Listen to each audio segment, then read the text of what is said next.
Humza Yousaf has become First Minister of Scotland at a time when he's had to grapple with a police investigation into his party as well as policy. He is now 7 weeks into the job, and we will have an interview with him on tomorrow morning's programme from Edinburgh. But one pledge he has made is to improve education and attainment in schools in Scotland, which is quite a task when you consider the last international comparisons, which showed lower standards in reading, maths and science than a decade ago. In England, Wales and Northern Ireland, reading and maths ability improved over the same period. In Scotland, the framework for schools is called the Curriculum for Excellence. It was introduced into schools between 2010 and 2011. The idea predated the SNP leading the Scottish Government, but it has done that since 2007. And I'm joined in the studio by Lindsay Patterson, Professor of Educational Policy at the University of Edinburgh. Morning, Professor Patterson. Good morning. Now, you are well known as being a critic of the Curriculum for Excellence, but before we get to that, can you just explain first how it works and how it's different from what happens in England? Well, the essence of it is that students should be encouraged to find out things for themselves.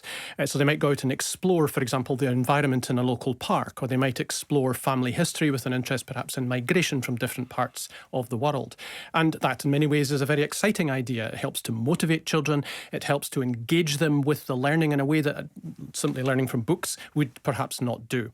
That is a contrast, especially to the reforms in England that were introduced by Michael Gove when he was Secretary of State for Education just over a decade ago, where he wanted to emphasise knowledge much more than skills. He wanted a return to knowledge on the grounds that unless you have a structured knowledge, you can't understand what you're exploring. So in Scotland, for example, say if you've got a geography lesson, you might do the field trip at the beginning, if you like, rather than learn the topic and then go out and explore it. You would go and explore first. Now, that's great. It's great for motivation. But the main problem is, how does a child understand what they are finding in the field? How do they understand their family history of migration, for example, if they don't already understand something about geopolitical realities? Now, of course, a really good teacher can then add that in, and it's always a dialogue between exploration and knowledge. But that places enormous onus on the teacher. Now, the teacher sometimes will have that expertise, but especially in primary schools, would require support. And that's where curriculum documents are required to provide the teacher with the knowledge base. And the criticism is that that is not happening in Scotland. Do you think it is responsible, that approach,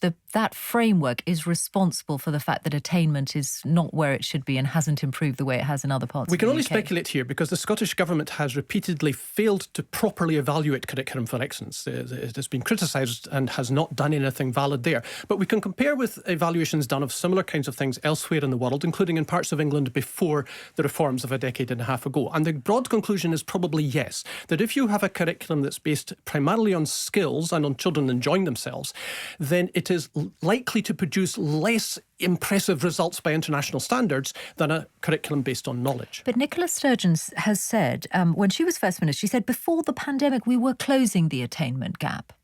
Well, that's a bit of that's smoke and mirrors as well. The Scottish Government measures inequality not by comparing families or children's individual circumstances, but by comparing whole neighbourhoods. Now, most deprived children don't live in deprived neighbourhoods. They're in the deprived pockets of affluent neighbourhoods. What Sturgeon meant by that was they were closing the gap between deprived neighbourhoods and non-deprived neighbourhoods. But that actually doesn't tell us very much about the actual experience, the lived experience of actually deprived children.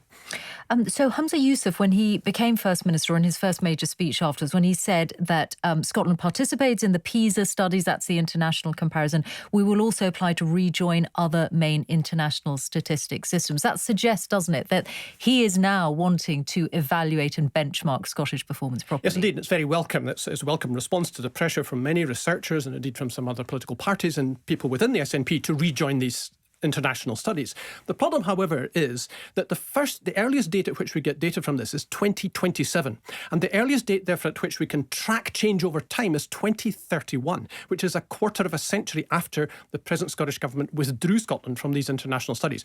England and Northern Ireland have been members of these throughout that whole period. So although it's very, very welcome, it really is not yet enough to be able to evaluate current policies. And do you think, based on what you're saying, the experience of other countries, do you think Scotland should move away from the Curriculum for Excellence now? I think there are ways of combining a knowledge-based approach with the motivational attractions of a skills-based approach. You can't impose yet another enormous change on teachers. Teachers are utterly exhausted, partly because of COVID, but partly because of Curriculum for Excellence reform itself. What needs to happen is building it from the bottom up, working with schools, individual schools who want to move to a more knowledge-based curriculum, encourage them to do that, and then to evaluate and share the results. Professor Lindsay Patterson, thank you very much. And we will be hearing from the First Minister, Hamza Yousaf, on tomorrow morning's programme.